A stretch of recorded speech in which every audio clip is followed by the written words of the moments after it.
He gave up his taxi for a rushed woman, single mom with a newborn baby, unaware she was a millionaire who couldn't forget him. Manhattan pulsed with energy, even as storm clouds began to gather overhead. Late afternoon, traffic painted the streets in chaotic hues of red. Brake lights and yellow cabs, honking horns echoing like restless drum beats. Pedestrians rushed along the sidewalks with heads down, umbrellas half opened, fighting the first hints of rain on their cheeks. The air was heavy, like the city itself was holding its breath. Liam Walker stood on the corner of 5th and East 74th, shoulders slightly hunched under his dark navy jacket. He had just stepped out of an outpatient clinic, where the walls were far too white, and the questions far too personal. He hated those visits, even though he knew he needed them. 35 years old, tall, lying with a rugged face that bore quiet battle scars, none visible but all real. His eyes scanned the street with that quiet caution that lingered long after fire and smoke were gone. He raised his arm and waved, catching the attention of an approaching yellow cab. The light blinked, signaling it was available. And Liam took one step forward. Just as the drizzle turned into a light rain, the driver slowed, pulling toward the curb, and Liam reached for the door handle. He was just about to slide into the back seat when "Wait. Please wait," the voice came from behind, urgent, breathless, cracking with panic. He turned. A woman was running toward him, stumbling slightly as she clutched a small bundle wrapped in a pale pink blanket. Her blonde hair clung to her cheeks in damp waves, and her face, pale, frightened, almost translucent in the streetled white glow, was flushed with desperation. She held the baby close to her chest, both arms wrapped protectively around it, as if shielding it from more than just the rain. Liam froze, caught in that split-second of choice. She slowed as she neared him, clearly on the brink of collapsing. Her lips trembled and her breathing came in short gasps. She did not look up at him, not right away, only at the taxi. The driver began to lean toward the curb, impatient. Liam stepped back and opened the door wider and looked at her. "Take it," he said calmly. "You look like you've been running longer than me." The woman blinked at him, water dripping from her lashes. Her eyes were wide grape hue, like a storm on the verge of breaking. "I thank you. I were to thank you for joining me. I just need to go now," she whispered, voice cracking with exhaustion, and something that sounded like fear. She climbed in, holding the baby close, her hand gripping the door frame, like it was the only thing keeping her from falling. Liam watched the cab pull away, tail lights disappearing into the rainy blur of the avenue. He did not know her name. He did not know where she was going. But the image of her, so fragile, so fiercely maternal, etched itself into his memory like a brand. A cold gust swept past, lifting the edge of his jacket. He stuffed his hands into his pockets and looked up. As the sky darkened further, thunder rumbled somewhere in the distance. He should have been on his way. His mother's apartment was only a few blocks down. But something in the encounter had pressed pause on everything else. For a long moment he just stood there, staring at the traffic that swallowed the taxi whole. Inside that cab the woman sat curled around, her infant lips trembling, her hand shaking as she wiped at her cheeks. She did not know who he was. She had barely seen his face. But as the vehicle sped away, she turned to glance back through the misted window. Liam was still standing on the sidewalk, soaked, silent. Still watching. There was something about him, something that felt safe. Neither of them realized this moment, fleeting, wordless, soaked in the haze of early summer rain, would be the one they both returned to again and again. It was not dramatic, not heroic. But it was exactly what she needed. A simple kindness, no questions, no conditions, and then she was gone. No name, no number, no trace. The scent of roasted coffee beans filled the small cafe near Mount Sinai Hospital, where the late morning crowd shuffled in and out, their conversations muffled under the hum of espresso machines. It was the kind of place that seemed to belong to no one. Just another corner in a city of a million corners. Liam Walker pushed open the glass door, holding it for an elderly woman behind him. Before stepping inside, he had just dropped his mother off for her physical therapy session, and was looking for something warm to fill the hollow ache in his chest that had nothing to do with hunger. His eyes scanned the cafe, looking for a quiet seat by the window. Then he froze. She was there. The woman from the rain. She sat in the corner booth, a gray hoodie pulled over her hair, cradling a baby in her arms as she gently bounced her knee. The infant's head rested against her shoulder, tiny fingers curling into her sweatshirt. She whispered something soothing while glancing toward the counter, where a barista called out oat milk latte for Clara. Liam blinked. Clara, her name was Clara. She turned her head at the sound, her eyes meeting his, just as she stood to grab her drink. For a moment neither of them moved. The clatter of cups and distant hum of conversation faded behind a sudden quiet between them. Recognition flickered across her face, first surprise then softening into something else. Something like relief. Hi, she said, voice almost inaudible. Liam nodded, stepping toward her. Looks like you found a cab after all. She exhaled a quiet laugh. Thanks to you. They sat together without needing to ask. He slid into the seat across from her, and she gently adjusted the baby in her arms before meeting his gaze. Her features were still tired, but not as fragile. The storm in her eyes had quieted a little. I never got to thank you, she said. You just did, Liam replied, offering a faint smile. For a few moments they sat in silence, sipping their coffee. Clara looked down at the baby, brushing a soft curl from the infant's forehead. I feel like I should explain, she murmured. I don't know why I barely said this out loud, but you just feel like someone I can say it to. Liam didn't move, just listened. I'm Clara Everson, she said quietly, CEO of Everson Global. Well, I was a few weeks ago. The board member leaked news that I was pregnant. No partner, no explanation. The media spun it into scandal. Investors panicked. I was asked to take time off, which is a pretty way of saying disappear until we clean up your mess. She looked out the window. So I did. Liam absorbed her words without judgment. I had the baby alone, Clara continued. No one knew, not even my assistant. The night I ran into you, I was trying to get to a safe house outside the city. I didn't even know if the cab would get me there. I just needed to get away. She paused, her voice catching. I don't even know why I'm telling you all this. Liam's reply was soft but steady. Because I'm not trying to fix you. Just listening. She looked at him, then really looked. And there was no pity in his expression. No attempt to offer advice. Just presence. And you? She asked. What's your story? He shrugged gently. Used to be a firefighter. Not anymore. She waited for more, but he did not offer it. She did not press. Outside, thunder rolled across the sky. Rain began to fall in thick, sudden drops streaking the windows, and sending cafe patrons scrambling to shut laptops and grab umbrellas. Clara shifted, pulling the baby's blanket higher. Liam stood up and walked to the door, pulling a black umbrella from the stand. He returned, holding it open with one hand while gesturing toward the exit with the other. Come on, he said with that same calm tone from the rain-soaked street a week before. As they stepped out, Liam tilted the umbrella forward, not over himself but entirely over Clara and the baby. His jacket quickly soaked through as he adjusted his stance, angling himself between her and the curious eyes of passers-by. He made sure no one saw her face. Clara noticed, and in that simple gesture, silent, protective, unasked, something shifted inside her. She looked at him again, really looked, and this time her eyes did not show fear or exhaustion. They showed trust. The clock read 213 when the first crack of electricity popped through the silence.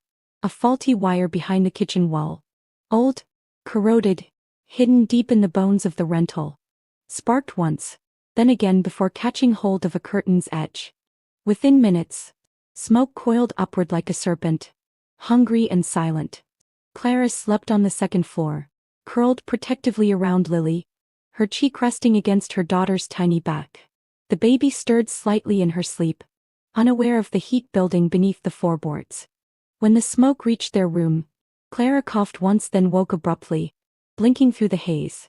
She sat up fast. The air already felt thick, and her instincts kicked in before her mind could fully catch up. She grabbed Lily and stumbled toward the door. But the hallway beyond was already choked with smoke and flickering orange light. No, no, no, no, no, no, she whispered, clutching her baby tighter. Not now. The stairs crackled below. Flames danced across the banister.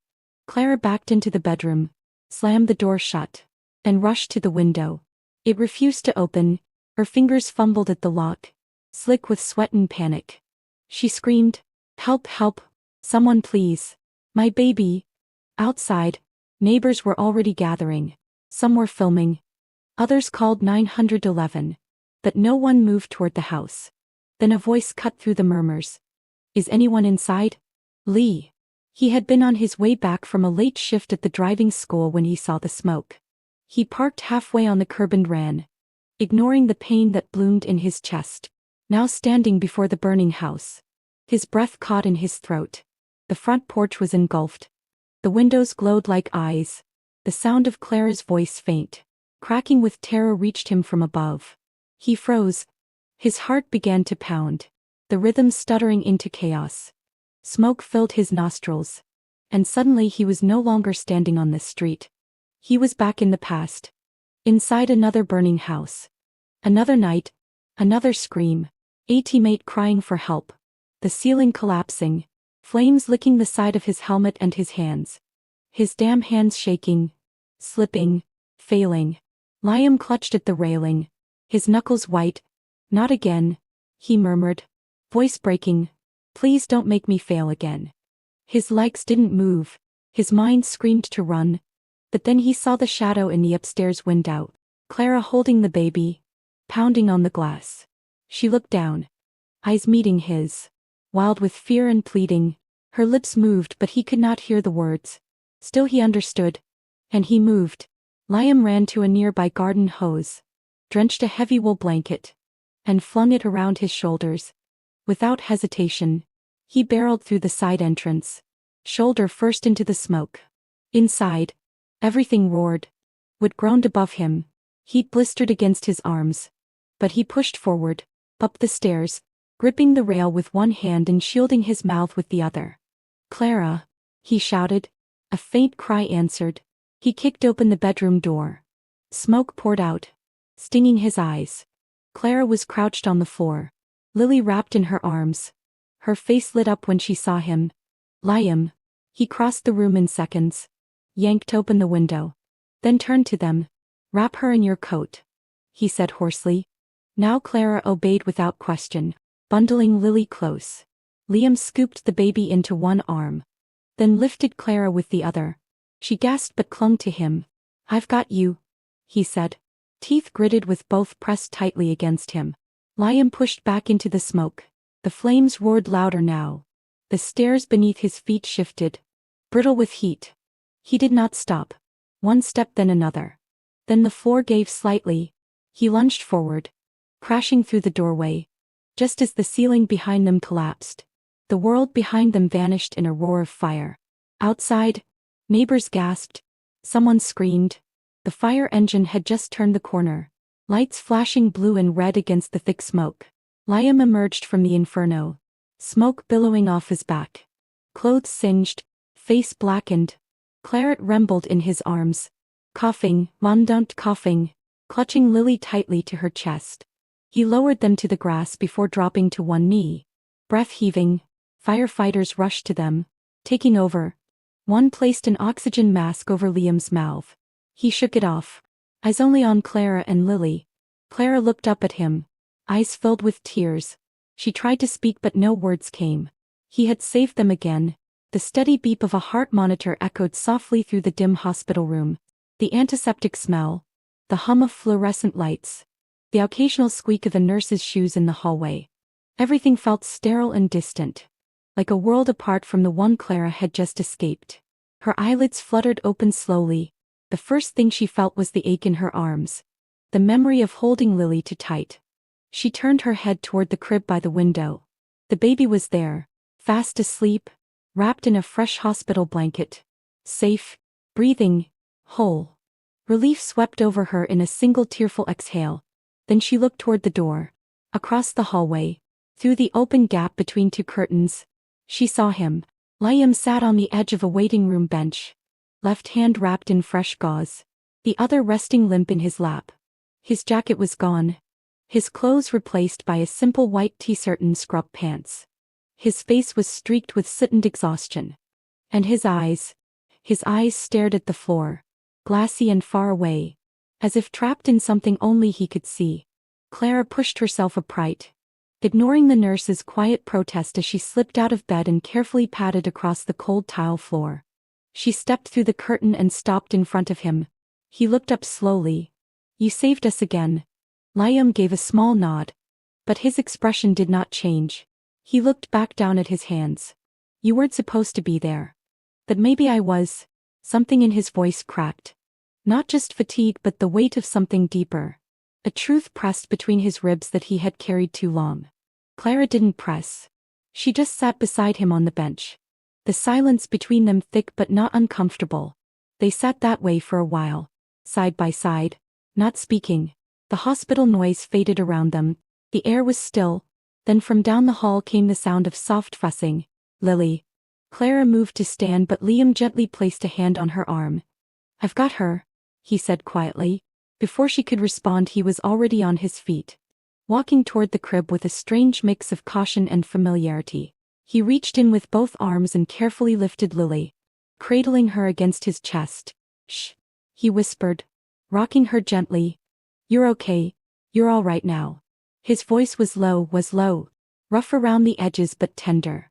Each word was barely audible, meant only for her. The baby nestled against him, her cries fading almost instantly. Her tiny fist clutched the collar of his shirt. Clara watched from the doorway, her arms folded across her chest. Not in defense but to hold herself together. The sight of him so steady, so instinctively gentle broke something open in her. Her throat tightened. Her eyes welled. She blinked hard trying to push it back. But the tears came anyway. Not from fear. Not even from gratitude. From a quiet-taking recognition. He had saved them, yes. But more than that. He had held them, protected them, and now with no cameras. No spotlight. No one watching. He was still doing it. Liam turned slightly, rocking Lily in his arms. She's a fighter, he said softly. Just like her mom. Clara smiled a shaky, wet smile and wiped at her cheeks. I think she just knows a good man when she sees one. He looked at her then. His eyes not distant anymore, but steady and clear, for the first time since they had met. Clara felt the ground beneath her feet. And it felt like home. Dozens of them spilling from around hedges, out of parked vans, some holding phones, others shoulder rigs and boom mix. The quiet park erupted in chaos. The stroller wheels jerked slightly as Clara flinched and reached instinctively for Lily, whose face squirmed at the sudden noise. Liam stepped forward, one arm across Clara's shoulder. As the crowd of reporters began to close in. Clara, is it true you faked your disappearance? Miss Everson, who's the father of the baby? Are you in hiding from your investors? Liam, are you in a relationship with the CEO of Everson Global? Flashes exploded. Microphones shoved forward. Questions stabbed at them from every direction. Clara's heart raced. She wrapped both arms around the stroller as Lily began to fuss louder. Overwhelmed by the sound and movement. Her mouth opened but no words came. Fear hottened immediate curled into her throat. Then Liam moved. He stepped forward. Not with aggression. Not with bravado.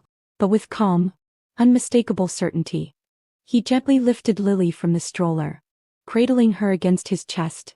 The baby's cries quieted instantly. His other hand reached back and took Clara's. Firm but steady. She looked at him, startled. But he only nodded, his eyes unwavering. He turned to face the wall of flashing lights and pointed questions.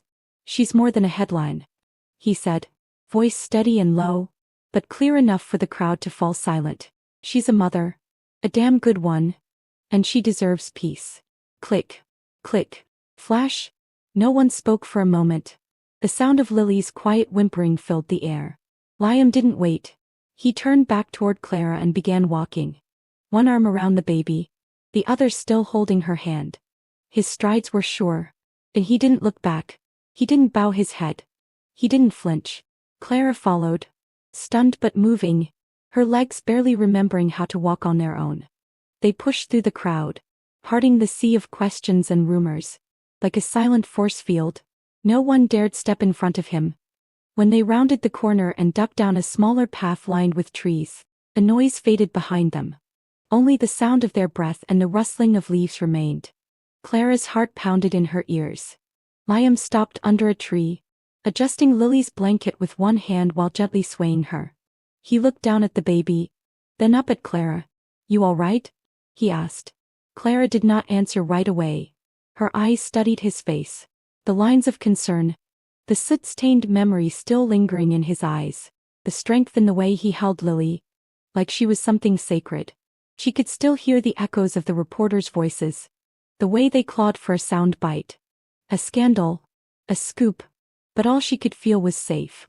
She reached out, slowly brushing a leaf from his shoulder. Her fingers lingered there. You didn't have to do that, she said, voice quieter than the wind. I know, he replied, but I wanted to. There was something in his voice. Not just conviction but gentleness.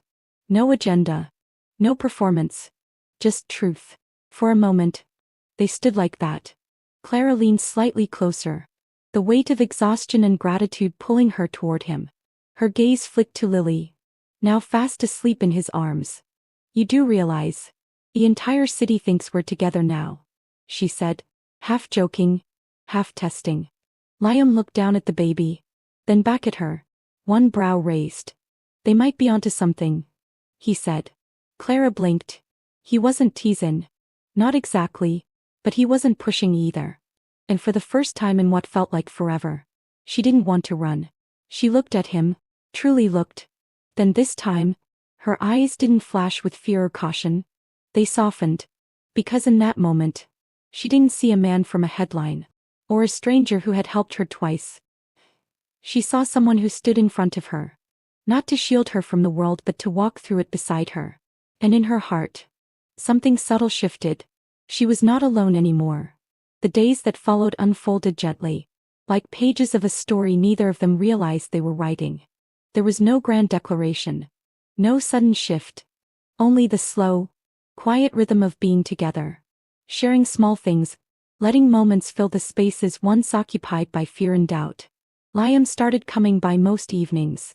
Never asked. Never expected. Just showed up. Sometimes he brought groceries. Sometimes he cooked. Most nights he brought nothing but himself. And somehow that felt like more than enough. They would eat dinner at Clara's modest apartment. Lily giggling in her high chair, between bites of mashed carrots and the occasional bit of avocado smeared across her nose. Liam had a knack for making her laugh without trying. Silly faces, ahs, gravelly sound effects, soft hums that turned into lullabies. By the time dessert was finished, after Lily was asleep, Clara and Liam would move to the couch, sometimes with a movie playing low in the background, sometimes with just their voices. I forgot how good it feels to laugh, Clara said one night, smiling around the rim of her tea mug. You're pretty good at it, Liam replied, nudging her shoulder gently. I used to be before everything. She did not need to explain. He never asked her to. One evening as the sun dipped behind the skyline, casting long golden streaks across the hardwood floor, Liam fell unusually quiet.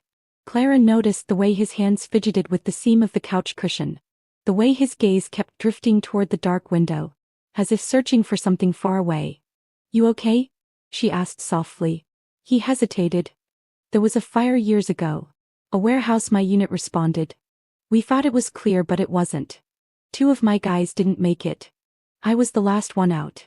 Clara sat still, not saying a word. I couldn't save them. I tried like hell. But it wasn't enough. He looked down at his hands. After that, I couldn't sleep. Couldn't walk into a building without hearing the beams groan or smelling smoke that wasn't there. So I quit.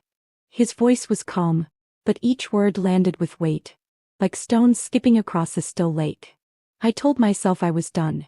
He continued, that I'd never run into a burning building again. Until you. Clara reached across the cushion, her fingers sliding gently into his. He looked at her surprised. You didn't fail them. You came back for me and that means everything. He opened his mouth, then closed it again. The silence between them grew soft. Warm. Clara leaned in, resting her head lightly against his shoulder. He let out a long breath. One that sounded like release. That night, they sat together until Lily stirred in her crib. Liam rose first, padded softly to the baby's room, and returned a few minutes later with her bundled in his arms. Clara watched him rock her, his chin resting lightly against her tiny head. The child's breath slowed, her fist curled into his t-shirt. When he looked up again, Clara saw something new in his eyes. Not the man who had been haunted by what he could not save, but the man who stayed. And she knew this was not a chapter that would end. It was the beginning of something whole. Something chosen not because of their pasts, but in spite of them. The weeks passed quietly, in the kind of way that felt more like breathing than living. Natural erotic enthusiasm me. Steady, full. Liam continued his work at the driving school, occasionally fixing things around Clara's apartment without being asked. He and Clara had settled into a rhythm. Not just as friends or co-guardians of Lily, but something deeper. Unspoken, rooted in trust. But despite the peace they were building, there was still one thing that tugged at Clara's heart each time Liam walked home at night. A crumbling apartment complex where he lived was old, barely maintained. The stairwell lights flickered. The hallway always smelled faintly of mildew. His unit was small, clean, only because Liam took care of it himself, not because the building deserved it. Clara had seen enough and she had the means to do something. Quietly, she made a call, just one, to a real estate firm that worked only in discretion. The next day, papers were drawn. Within a week the building had a new owner. The tenants would remain. No rent increases, no first renovations, nothing flashy, just dignity. And Liam would never know. At least that was her plan, until a letter arrived. Liam found it wedged under his door one Friday evening. There was no return address.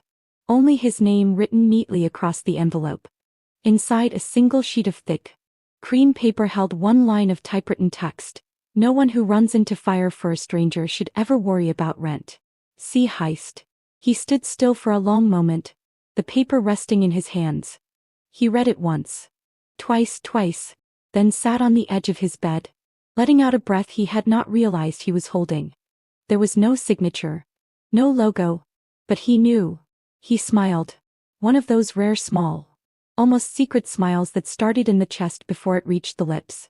His eyes glistened as he folded the letter and tucked it back into the envelope, careful not to crease it. He did not call her. He did not ask questions. He did not mention it. The next day, when he showed up at her apartment with coffee and muffins. But when Clara opened the door and met his eyes, he held her gaze just a second longer than usual. And that was enough. She knew. He knew. And he knew what it meant. It was not about charity, or pride, or payment for saving her life. It was her way of saying, I see you. I value you. I want to thank you for joining me. You're not alone.